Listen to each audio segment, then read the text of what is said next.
ঠিক 8:36 যখন সাদুর ব্রিজে তারেক রহমানের গাড়ি আসলো, আপনারা দেখতে পাচ্ছেন তারেক রহমানের গাড়ি অতিক্রম করছে।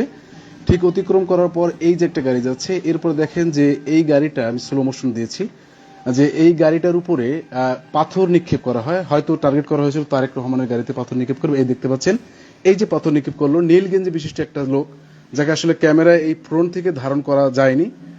তো যখন যায়নি আমরা তখন সিসি ক্যামেরার ধারণা নিই। এই যে লোকটা আপনারা দেখতে পাচ্ছেন যে বাইক চালিয়ে যাচ্ছে, সে বাইক চালিয়ে এখান থেকে যাচ্ছে, যাওয়ার পর আবার বাইকটা রেখে ঠিক যেখান থেকে হামলা হলো সেই জায়গায় যাওয়ার জন্য সে প্রস্তুতি নিচ্ছে। আপনারা দেখতে পাচ্ছেন এই ছেলেটা এখন দাঁড়িয়ে আছে, দাঁড়িয়ে সে মোটিভেশন করছে যে কিভাবে হামলাটা করবে। সেই হামলার প্রক্রিয়াটা হয়তো তার মাথায় আগেই ছিল। আপনারা দেখতে পাচ্ছেন আমি অনেক ভিডিওটা কেটে কেটে দিয়েছি।